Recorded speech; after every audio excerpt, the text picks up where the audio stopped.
스트롱 사전 구약 히브리어 단어 8674개, 신약 헬라어 단어 5624개, 스트롱 코드는 단어마다 매겨진 번호. 18세기 말 미국의 신학자 제임스 스트롱이 성경 연구의 편의를 위해서 구약과 신약의 원어 어근 단어마다 번호를 붙여놓고 성경에 어떻게 사용되었는지를 100여 명의 학자들의 연구를 통해 뽑아놓은 새긴 사전입니다. 성경에 나오는 헬라어 중에서 142번째 해당되는 아이로라는 동사가 있습니다. 이 동사로 성경에 기록된 부분을 여러분과 같이 은혜 나눠보도록 하겠습니다. 이 아이로라는 단어는 지금 우측편에 써 있는 것처럼 뭘 들어 올려요. 들어 올리는데 물건을 들어 올린다 이렇게 생각하시면 안 되고, 성경에선 올라간다 이러면 뭐예요? 땅에서 하늘로 올라간다, 이 의미로 생각하시면 됩니다. 그러니까 간단해요. 성경에서 얘기할 때는 올라간다 그러면 땅에서 하늘로 올라간다 이렇게 생각하시면 됩니다. 그런 부분이 되시면 이 부분이 굉장히 쉽게 보여질 수 있어요. 들어 올린다. 그래서 제가 결론적으로는 땅에서 하늘로 들어 올린다 이런 의미로 보시면 됩니다. 이 부분 한번 쭉 읽어주세요. 기본 동사 들어올리다, 함축적으로 취하다 또는 치워버리다, 상징적으로 소리를 높이다, 마음을 졸이다, 특히 항해하다, 즉 닻을 올리다. 히브리어에서 5375와 비교, 죄를 속하다, 없이 하다, 지탱하다, 운반하다, 들어올리다, 느슨해지다, 의심하다, 치워버리다, 제거하다, 없이 하다, 데리고 올라가다. 성경에서 본문을 보시면서 헬라어 원문으로 지금 본다 그러면 이 단어를 이 의미에서 다 갖다서 해석을 합니다. 그러면 이것을 누가 기록을 해놨어요? 학자들이 다 기록을 해놨거든요. 근데 이 학자들이 기록을 하면서 어떤 내용으로 기록을 했냐면 성경의 전체적인 내용으로 이렇게 함축적으로 이 내용들을 함축적으로 써놓은 거예요. 그러니까 요 들어올리다, 취하다, 치워버리다, 높이다, 항해하다 이런 부분으로 갖다가 대입을 시키면 성경이 이 아이로라는 단어가 잘 풀리지 않아요. 그러니까 특히 이 아이로라는 단어는 제가 서두에서 얘기했듯이 어디에서 어디로 들어올리느냐. 이 하늘에 앉힌 사건이 깨달아져야지 땅에서 하늘로 들어올리다. 에베소서 내용에 하늘에 앉히는 사건을 아시게 되면 이 아이로라는 단어가 굉장히 쉽게 해석될 수 있습니다. 근데 그 부분이 결론적으로 구원의 부분으로 비춰지지 않는다 그러면 우측 하단에 써 있는 부분으로 대입을 시키면 이 아이로라는 단어는 굉장히 어렵게 해석될 수 있습니다. 그래서 이 아이로라는 단어가 지금 화면에서 보시듯이 이렇게 많이 파생을 시켜요, 단어를. 근데 이 의미들을 다 가서 이렇게 보면 제가 얘기한 게 뭐예요? 들어 올렸는데 어디에서? 땅에서 하늘로 들어 올렸다. 이 의미인데 에베소서에서 보면 하늘에 앉힌 사건을 얘기하는데 하늘에 앉혔다 이러는데 그 앞에 서두에 써 있는 게 뭐예요? 그리스도 예수 안에서 하늘에 앉혔다 이 의미로 기록되어져 있습니다. 예수 그리스도 안에 들어갔다, 영접되었다, 구원 얻었다 이 부분을 다시 그 문장에서 하늘이라는 그런 어떤 부분의 한 부분의 섹타 부분으로 올라가서 그리스도 안을 하늘로 바꿔놨다는 거죠.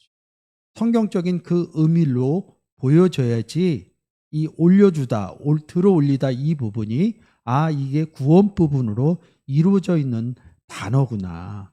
이 부분이 정리가 돼야지 이 그 다음에 파생된 이런 단어들의 내용들을 갖다 적용을 시킬 수 있습니다. 특히 이렇게 얘기할 때 여기서 7상곡 아르센 이릅니다.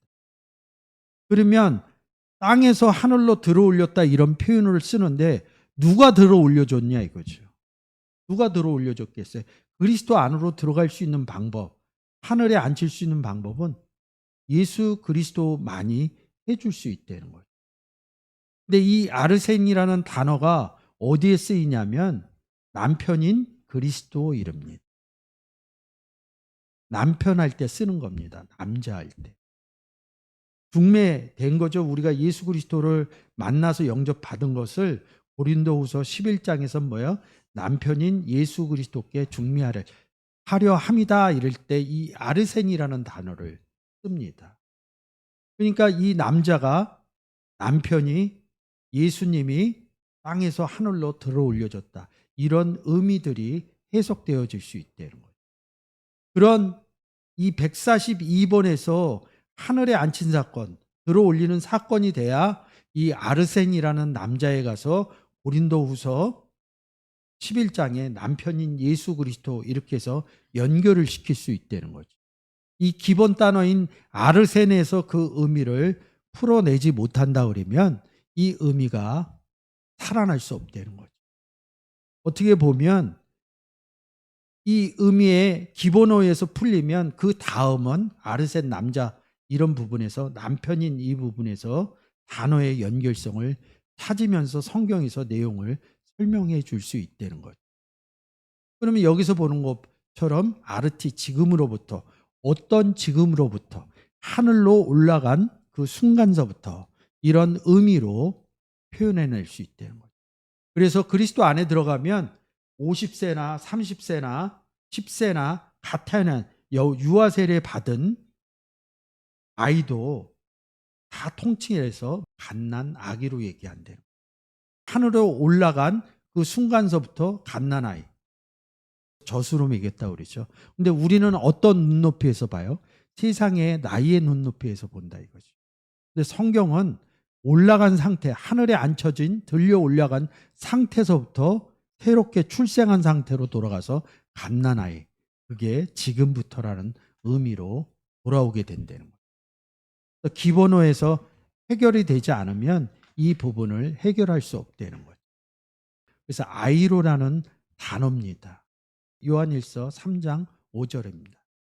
그가 우리 죄를 없이 하려고 나타나신 바 된 것을 너희가 아나니 그에게는 죄가 없느니라. 근데 제가 여기서 아이로 들어올리다 이 부분에서 설명을 했죠. 하늘로 들어올린다. 뒤편에 나오게 됩니다. 하늘로 올라갔다는 건 뭐예요? 구원 얻었다는 거고 뭐예요? 죄인에서 의인으로 바뀌었다는 거죠. 그래서 그것을 아까 아르센 하면서 누가요? 남편인 예수 그리스도가 이런 부분하고 다 연계가 되는 겁니다. 우리의 죄를 없이 하려면 누가 있어야 됩니까? 예수 그리스도가 있어야 되죠. 그래서 아르센 관계를 제가 설명하고 넘어온 겁니다. 그래서 뭐예요? 요한일서 3장 5절 그에게는 죄가 없느니라. 죄가 없기 때문에 죄를 없이 해줄 수 있다는 거예요. 이 의미들이 함축적으로 들어올리다에서 나와야지 이런 부분들이 된다는 거죠. 누가 들어올려요? 남편인 예수 그리스도 아르센이 들어올린다. 그래서 에이로라는 단어하고 아르센이라는 단어는 밀접한 관계를 갖고 있다는 거죠. 그러면 마가복음 16장 18절을 한번 보겠습니다. 뱀을 집으며 무슨 독을 마실지라도 해를 받지 아니하며 병든 사람에게 손을 얹은즉 나으리라 하시더라. 자, 뱀을 집으며 창세기에서 뱀 얘기 나오죠.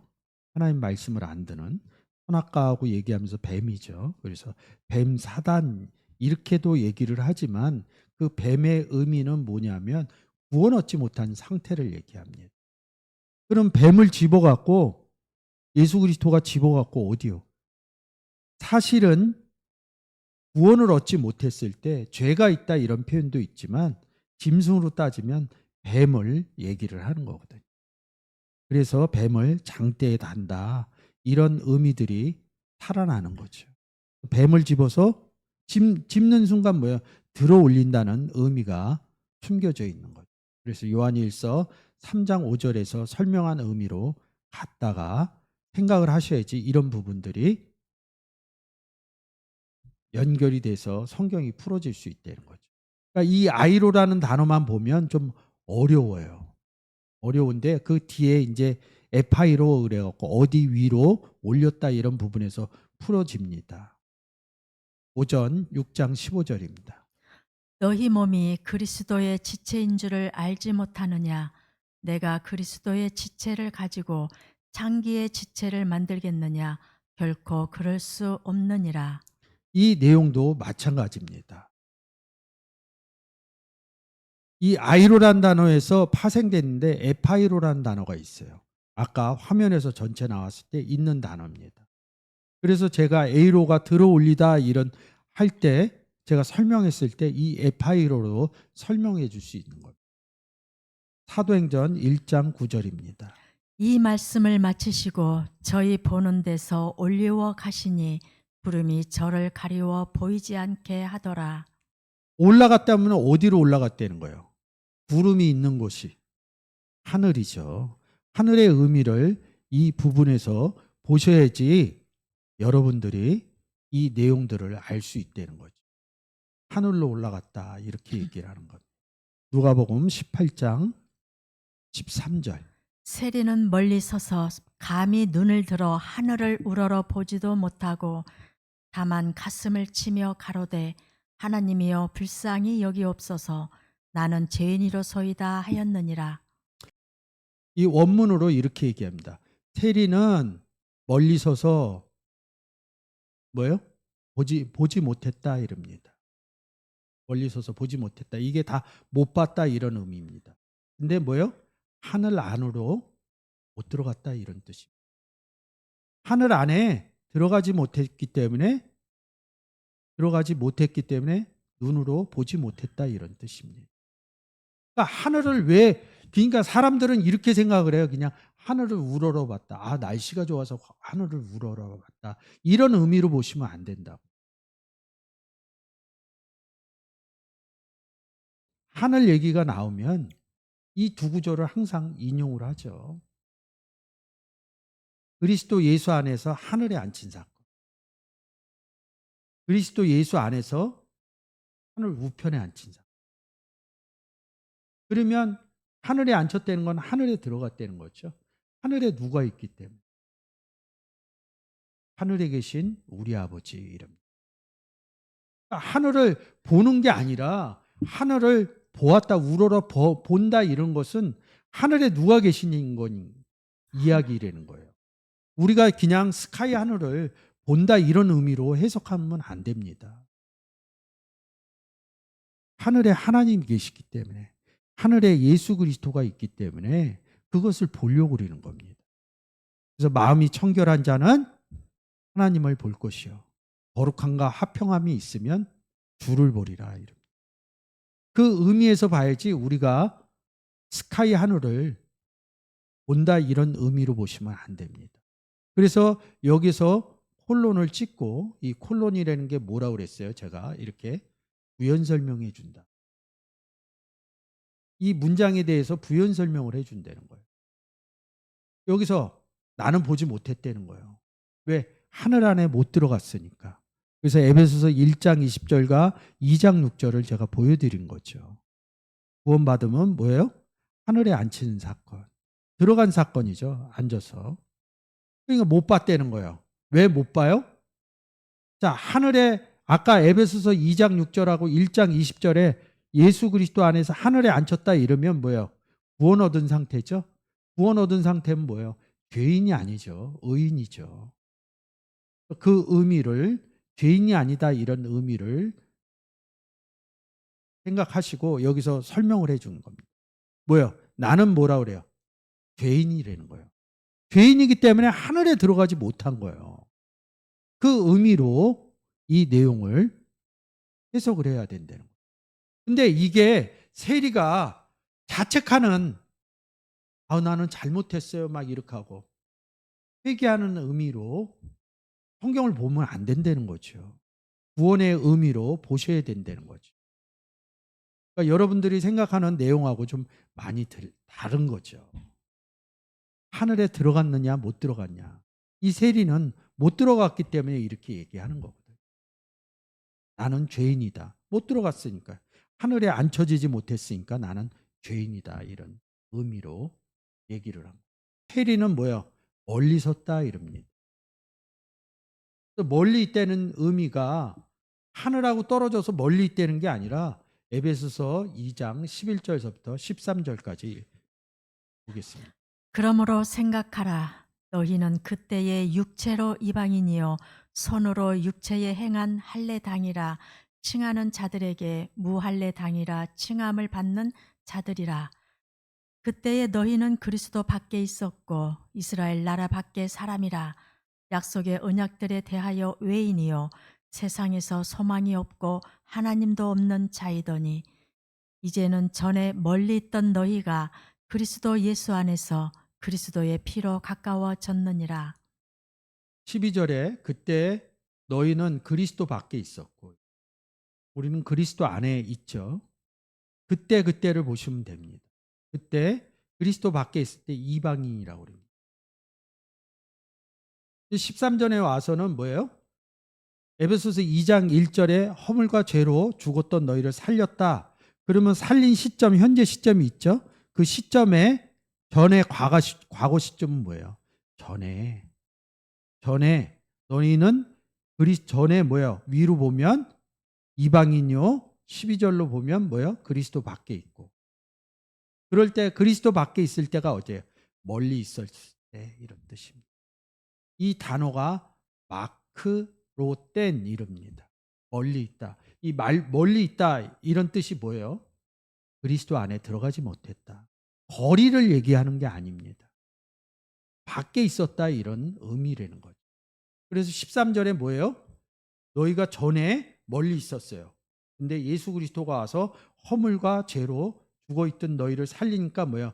그리스도 안에서 가까워졌느냐. 앵기조했다. 마크로땐하고 지금 가까워졌느니라 앵기조라는 단어하고는 반대편인 단어인 거죠. 그래서 이것은 감성적으로 세리가 얘기하는 게 아니라 이 세리가 예수 그리스도를 만나기 전에 나는 구원 얻지 못한 사람이다. 그러니까 신앙생활을 하면서 굉장히 감성적으로 하려. 어렸을 때는 감성적으로 해야 돼요. 그렇지만 사회생활도 어렸을 때는 감정적이지만 사회생활을 하면서 어느 정도 사회에 대해 내가 인생을 살아갈 때는 그것은 딱 규격화돼서 나옵니다. 그 규격화된 부분에서 그 다음에 내가 감정으로 베풀 사람들 아니면 딱 규격화돼서 얘기할 사람들 이런 것들이 정해지는 거하고 같습니다. 성경을 보실 때 감성으로 보시면 안 돼요. 성경에 써 있는 내용대로 성경에서 무엇을 얘기하느냐 그런 부분이 돼야 복음의 전달도 정확히 될 수 있습니다. 그래서 이게 뭐야? 들렸다, 하늘을 우러러 봤다, A로 했다 이런 의미로 제가 설명을 드리는 겁니다. A로라는 단어에서 헤파라이로마이 이릅니다. 지금 휘페르라는 전치사와 아이로라는 단어의 합성어예요. 성경에는 이렇게 기본 동사하고 전치사하고 합성어로 쓰는 경우가 많습니다. 근데 여기서 이렇게 얘기를 해요. 스스로 위로 끌려 올라가다. 스스로 끌려 올라갔어요? 아니면 예수 그리스도를 통해서 하늘에 올라갔어요? 이 부분이 정리되면 이 부분을 읽고 잘 아시게 되는 겁니다. 사로 2장 4절입니다. 저는 대적하는 자라 범사에 일컫는 하나님이나 숭배함을 받는 자 위에 뛰어나 자존하여 하나님 성전에 앉아 자기를 보여 하나님이라 하느니라. 이 단어가 자존한다 이럽니다. 자기 스스로 올라갔다. 우리는 알고 있죠? 예수 그리스도를 통해서 올라간다. 그러면 얘기가 달라지는 거죠. 이 의미가 제가 설명한 의미가 잘 알면 뭐요?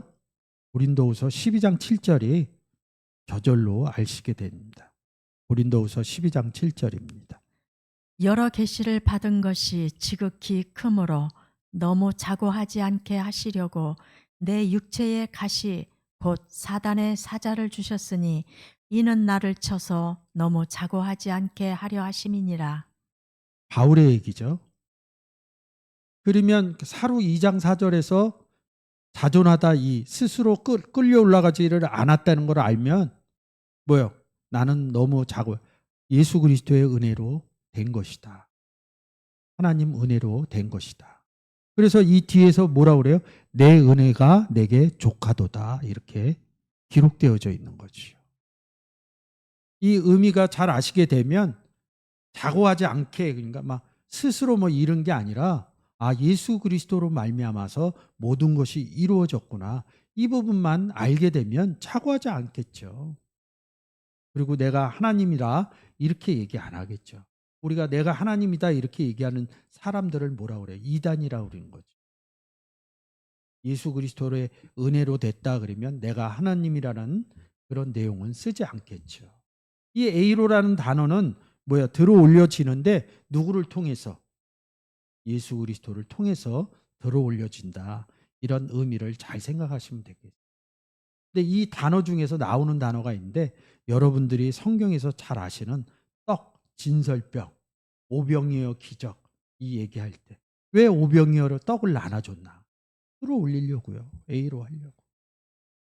이 에이로라는 단어에서 아르토스라는 단어가 나옵니다. 지금 보시면 제가 얘기한 게 아니라 여기 에이로에서 유그레 잘 아시는 오병이어 그리고 떡상 이런 의미. 성경에서 떡 의미가 나오면 딱 요 한 구절만 읽으시면 됩니다. 내가 곧 생명의 떡이로라. 내가 생명의 떡이라는 겁니다. 그래서 시브리서의 진설병 지성소에 있는 거죠. 성소에 있는 거죠. 그래서 뭐요?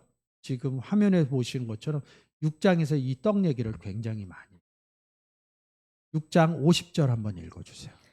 이는 하늘로서 내려오는 떡이니 사람으로 하여금 먹고 죽지 아니하게 하는 것이니라. 나는 하늘에서 내려온 산 떡이니 사람이 이 떡을 먹으면 영생하리라.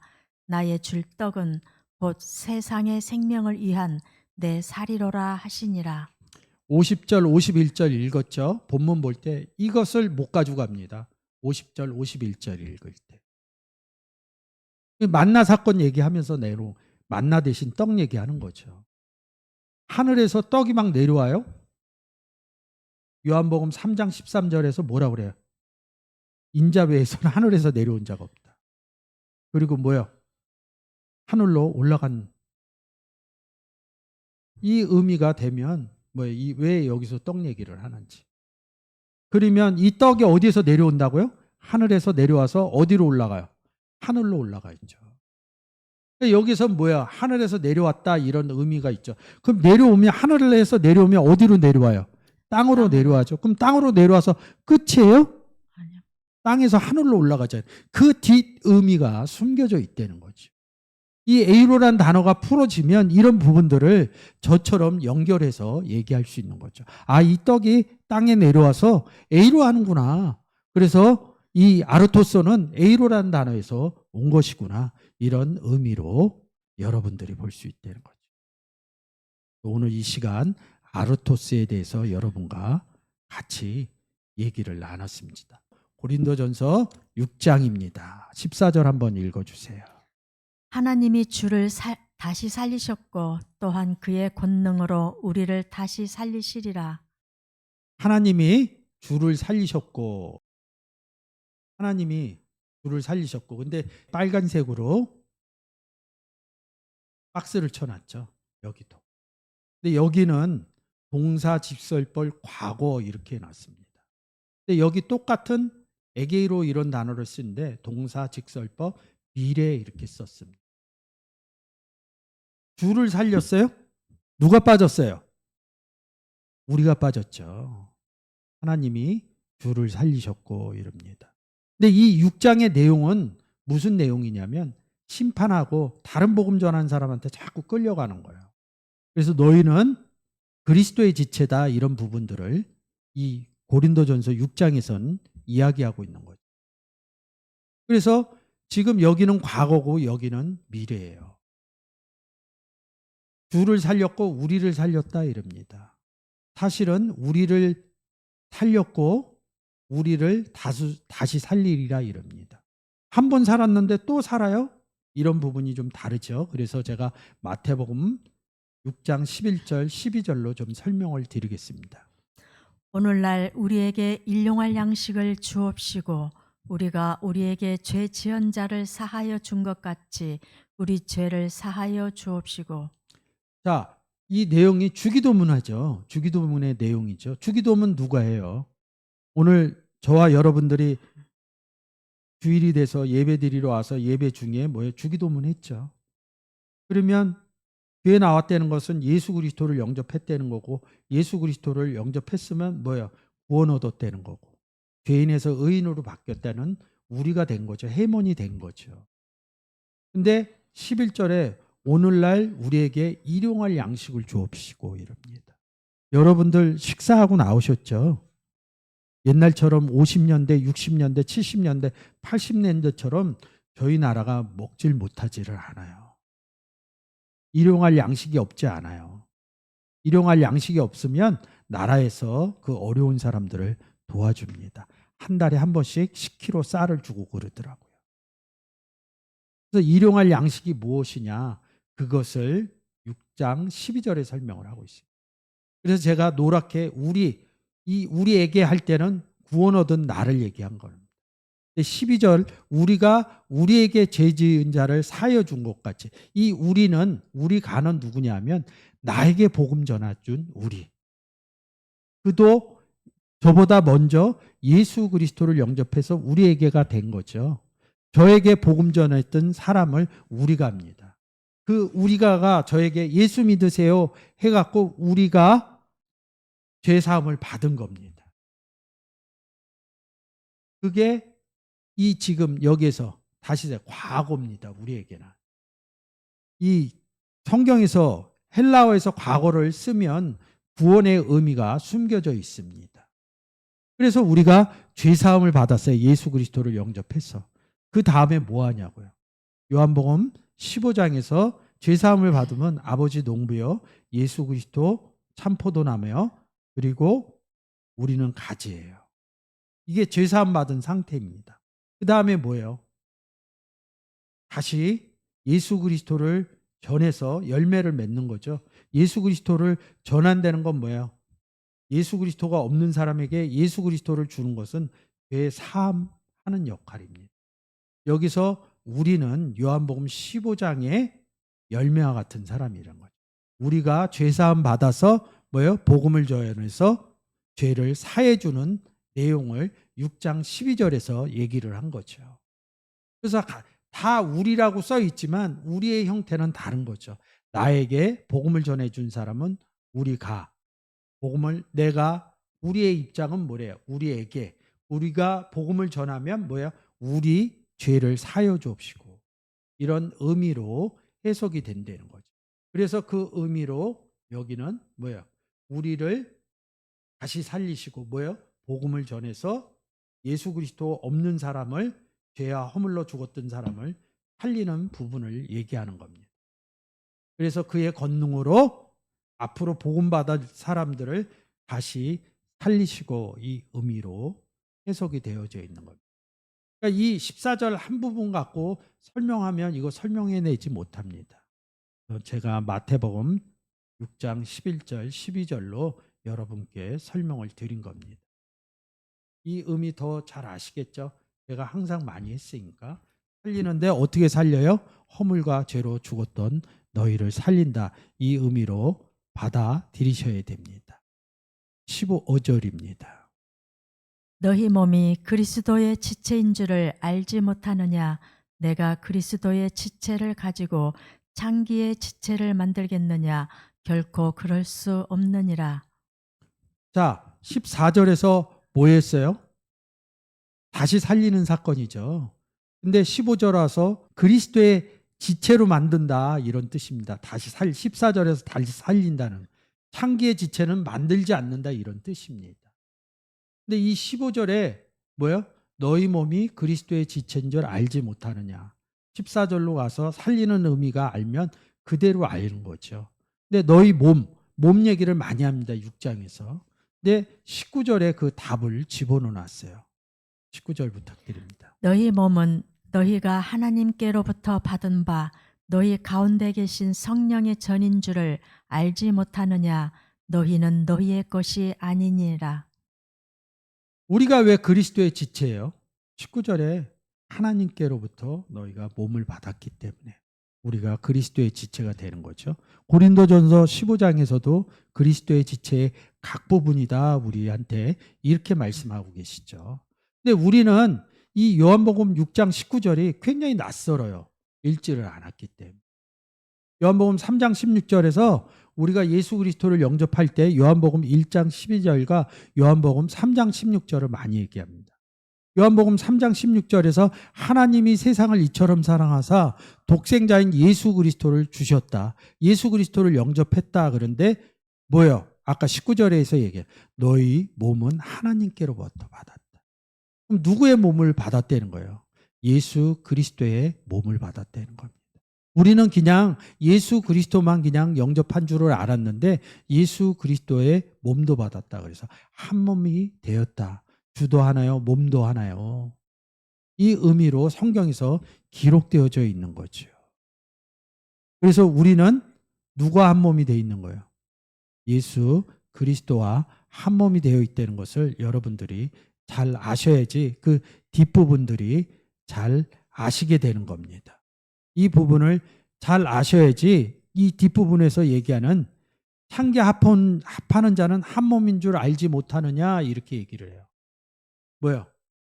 우리는 15절에서 뭐예요? 뭐라고 얘기를 했어요? 그리스도의 지체 한 몸이라고 얘기를 했죠. 16절 한번 다시 읽어주세요. 창기와 합하는 자는 저와 한 몸인 줄을 알지 못하느냐 일렀으되 둘이 한 육체가 된다 하셨나니.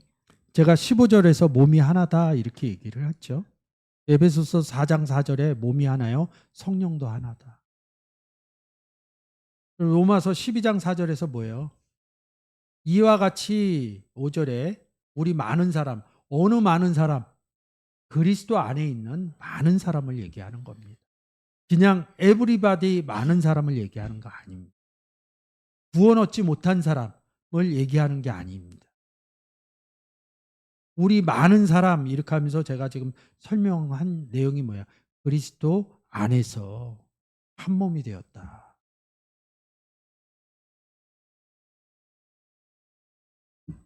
한 몸 부분을 제가 얘기한 거죠. 그러면 이 부분을 보면 뭐예요? 15절에 창기의 지체를 만들겠느냐. 우리는 누구의 지체를 만드는 거예요? 그리스도의 지체를 만드는 거죠. 그래서 15절에 그리스도의 지체인 줄 알지 못하느냐. 이렇게 기록되어져 있는 거죠. 고린도전서 12장 13절입니다. 우리가 유대인이나 헬라인이나 종이나 자유자나 다 한 성령으로 세례를 받아 한 몸이 되었고 또 다 한 성령을 마시게 하셨느니라. 근데 16절에 창기 합한 자는 한 몸 이렇게 얘기하잖아요. 근데 지금 파란색으로 써 있는 데는 뭐야? 예수 그리스도와 한 몸이죠. 그래서 성경에서 다른 예수, 다른 복음, 다른 성령 이렇게 얘기하는 부분이 있는 거죠. 그러면 창기 합한 몸은 뭐야? 다른 몸이라는 거죠. 그리스도가 없는 몸이라는 거죠. 이 부분이 잘 알아지셨으면 좋겠습니다. 한 육체가 된다. 이런 부분이 무엇이냐 이거죠.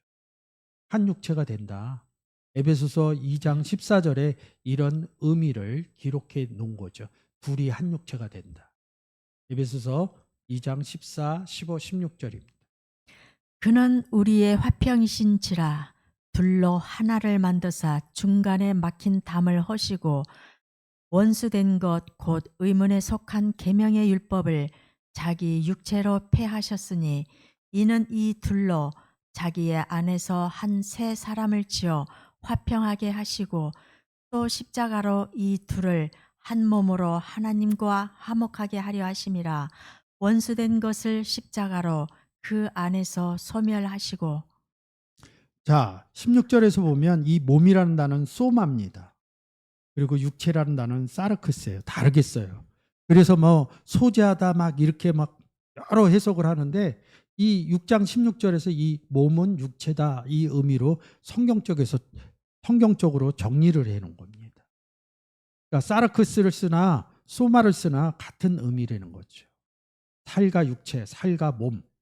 이렇게 막 섞어 쓰는 거죠. 이 소마도 육체라는 단어로도 기록되어져 있습니다.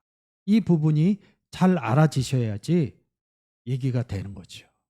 한 몸이 됐다. 둘이 하나가 됐다. 에베소서 2장 14절, 15절, 16절에서 둘이 하나 되는, 우리가 예수 그리스도와 하나님과 하나, 둘이서 하나 되는 이런 부분을 기록해 놓은 것이죠.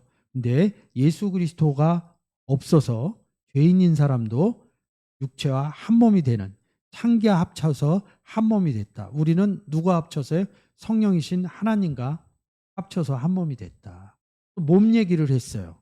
근데 17절에 와서는 몸 얘기에서 다시 푸뉴마인 성령 얘기를 합니다. 17절. 주와 합하는 자는 한 영이니라. 15절, 16절에서는 뭐예요? 한 몸으로 되었다. 주의 몸으로 되어 있다. 그런데 여기서 뭐야? 주와 한 합하는 영. 자는 한 영이다. 하나의 영이다. 푸뉴마다 성령이다. 이런 뜻입니다. 이 의미를 잘 아셔야 됩니다. 왜 하나의 영이라고 그럴까요? 지금 제가 요 사진으로 갖다 놨죠. 하나님은 성령이시니, 주는 영이시니. 성령이시니. 그래서 우리도 뭐야? 콜라보해서 우리도 성령이 됐다 이런 뜻이죠. 근데 15, 16에는 몸을 얘기를 했는데 왜 17절에는 푸뉴마 얘기를 하느냐? 그래서 얘기를 할 때 요 살전 5장 23절 좀 부탁드립니다.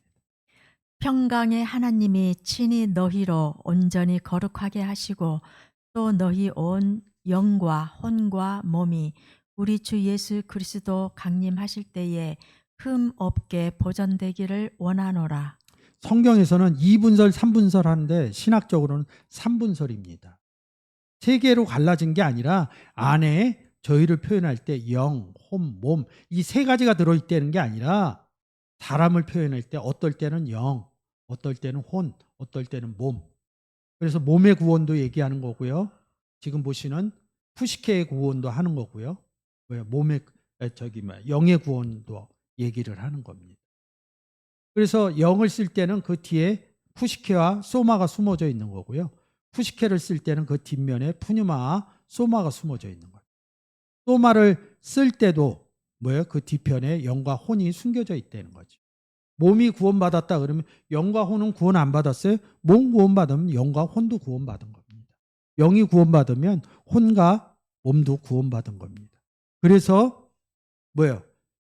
15, 16절에 몸 얘기하고 17절에 와갖고 영 얘기하는 겁니다. 이 의미가 잘 깨달아 주셨으면 좋겠습니다. 음행을 피하라. 사람이 범하는 죄마다 몸 밖에 있거니와 음행하는 자는 자기 몸에게 죄를 범하느니라. 제가 이렇게 박스도 쳐놓고 이렇게 동그라미도 쳐놨죠. 여기 위에 큰 글씨는 아래에 점이 찍혀 있고 여기는 위에 찍혀 있습니다. 이 지금 큰 글씨는 스테판 사본이라는 그 원본이고요. 이 아래 글씨는 알란드 사본입니다. 스테판 사본에서는 그냥 마침표로 찍었는데 알란드 사본에서는 콜론 위에다 찍습니다. 여기 와서는 또 스테판 사본에서는 위에다 콜론을 찍고 여기는 그냥 쉼표, 이음표를 찍습니다. 이 의미를 그냥 문장을 보면 그냥 알게 돼요. 사실은 뭐야? 음행을 피하라 이렇게 써놨어요.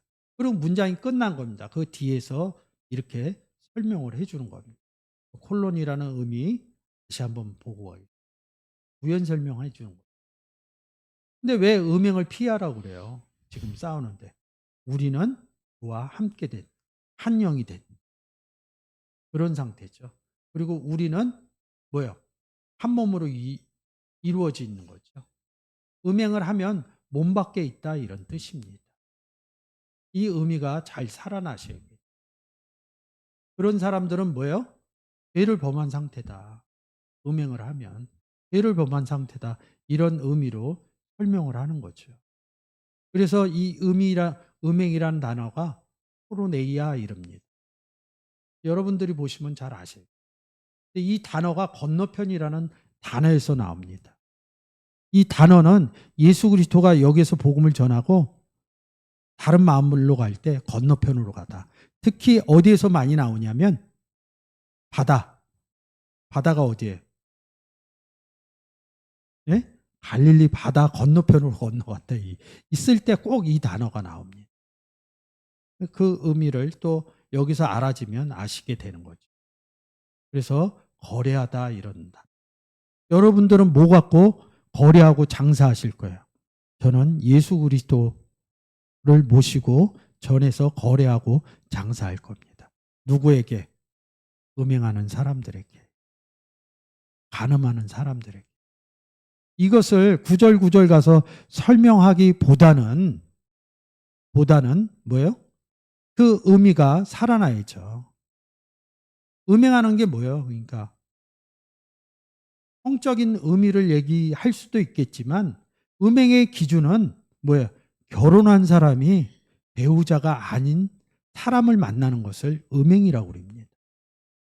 그래서 이런 기조 하에서 제가 두 구절만 읽으면 잘 아실 것 같아요.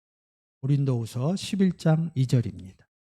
내가 하나님의 열심으로 너희를 위하여 열심 내노니 내가 너희를 정결한 처녀로 한 남편인 그리스도께 드리려고 중매함이로다. 우리는 남편인 예수 그리스도하고 있으면 음행 안 하는 겁니다. 근데 다른 복음을 전하는 사람은 남편인 예수 그리스도와 있지를 않기 때문에 아까 문장에서 음행한다 이런 의미를 써놓은 겁니다. 포르네이아 이렇게 씁니다. 근데 우리는 성적인 상태로 본다는 거예요. 문란하다. 성경은 외려 간단할 수 있어요. 남편인 예수 그리스도를 만나지 못한 상태를 음행하고 있다 이렇게 얘기를 합니다. 요한복음 8장에서 뭐예요? 음행한 여인 데리고 오죠. 누구에게? 예수 그리스도에게. 근데 지금 보시는 것처럼 우리는 남편인 예수 그리스도가 있습니다. 근데 영접하지 않은 사람들은 뭐예요? 요한복음 4장에서 수가상 여인에게 뭐라 그래? 너가 남편이 있는데 5이 있었는데 지금 있는 남편도 내 남편이 아니다. 예수 그리스도하고 만난 거예요. 그래갖고 이 여자가 물동이를 보고 뭐라 그래요? 메시아가 왔다 이러면서 예수 그리스도를 남편으로 받아들이는 내용입니다. 그 내용이 남편인 그리스도 중매가 된 거예요. 예수 그리스도를 만나기 전에 다른 남편이 있었다는 거죠. 그 상태는 뭐예요? 수가성 이 물길로 온 여인은 음행하고 있는 상태예요. 근데 남편인 예수 그리스도를 만나서 음행하지 않는 상태입니다. 성경은 성적인 부분을 얘기하는 게 아니라 구원적인 부분에서 뭐예요? 남편인 예수 그리스도가 없을 때 복음에 대해서 다른 복음을 전할 때는 음행한다 이런 의미로 해석을 하고 있는 거예요. 그래서 성경에서 뭐예요? 다른 예수를 만났다는 건 뭐예요? 이 의미로 보면 다른 남편을 만났다. 로마서 7장에 그래서 다른 남편 얘기가 쓰여져 있는 거죠. 그래서 다른 성령. 그래서 다른 남편을 갖고 있는 사람은 남편인 예수 그리스도를 전하는 게 아니라 다른 예수 그리스도를 전하는 것을 다른 복음을 전한다. 이 의미가 숨겨져 있는 거예요. 이 고린도서 6장에서는 이렇게 몸 얘기를 많이 하는 거예요. 다른 몸을 전한다. 이런 의미도 되겠죠. 네, 우리가 한 지체가 됐으니까 그 의미에서 이 부분을 보시면 좋을 것 같습니다. 19절입니다. 너희 몸은 너희가 하나님께로부터 받은 바 너희 가운데 계신 성령의 전인 줄을 알지 못하느냐. 너희는 너희의 것이 아니라. 우리는 예수 그리스도를 받았는데 이 19절에서는 하나님께로부터 몸 받았다. 그래서 이 얘기를 뭐예요? 성령의 전도됐지만 한 몸이 되었다. 그럼 너희 것이 아니라 그럼 누구 것이라는 거예요? 고린도전서 3장 23절입니다. 너희는 그리스도의 것이요 그리스도는 하나님의 것이라. 우리가 그리스도 안에 들어간 거죠. 그래서 그리스도의 것이 된 거죠. 근데 이 그리스도인 예수님은 누구랑 같이 있어요? 아버지와 함께 있는 거죠. 그래서 나로 말미암지 않고는 아버지께로 갈 수가 없느니라. 예수 그리스도를 영접해야지만 아버지를 만날 수 있다는 거죠. 이 땅을 살다가 아버지를 만나는 것이 아닙니다. 예수 그리스도를 영접하는 순간 성경에서는 아버지를 만났다 이런 의미로 기록되어져 있는 게 요한복음 14장 6절이라는 거죠. 나로 말미암지 않고는 아버지를 만날 수 없는 것이죠. 이 의미가 잘 알아지셔야 될 것 같습니다. 20절입니다. 값으로 산 것이 되었으니 그런즉 너희 몸으로 하나님께 영광을 돌리라. 하나님께 드려지는 사건을 이렇게 얘기를 한 겁니다. 아까 15, 16절에서 뭐예요? 창기의 지체를 만들겠느냐? 너희는 그리스도의 지체라는 거예요. 그래서 다시 살리는 미래적인 의미를 해놓은 거죠. 그게 뭐예요? 너희 몸으로, 너희가 어떤 몸이에요?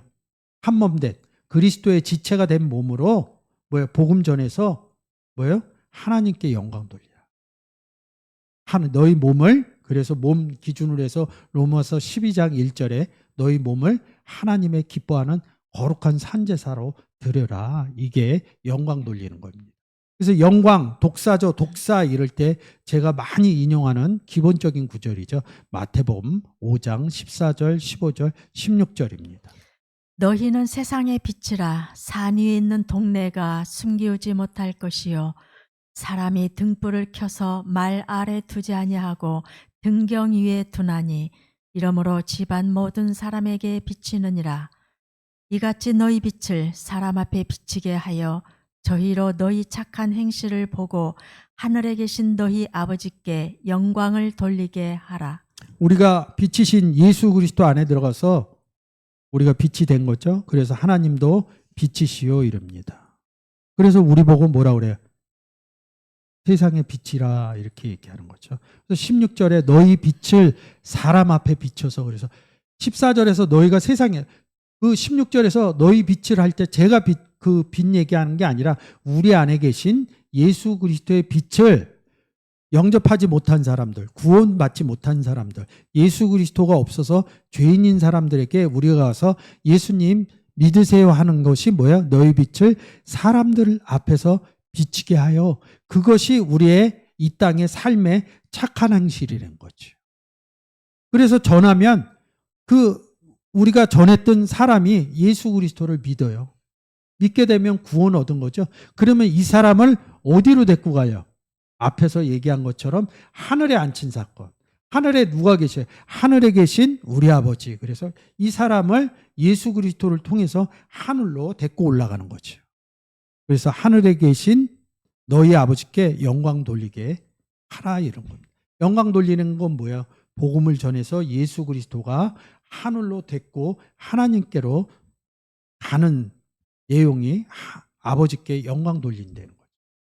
또 오늘의 본문에서 뭐예요? 너희 몸으로 너희가 그리스도 지체가 되어 사람들 앞에서 빛이신 예수 그리스도를 전해서 하나님께 영광 돌리게 해라. 너희가 그리스도의 지체면 복음을 전해라. 이런 뜻으로 고린도전서 6장의 내용을 기록해 놓으신 거죠. 지난주 우리가 부활절이었죠. 예수 그리스도가 살아나셨습니다. 허물과 죄로 죽었던 가운데 살아났습니다. 그 일을 그리스도의 지체된 우리들에게 맡겨놓으신 거죠. 한 주간도 여러분들이 뭐예요?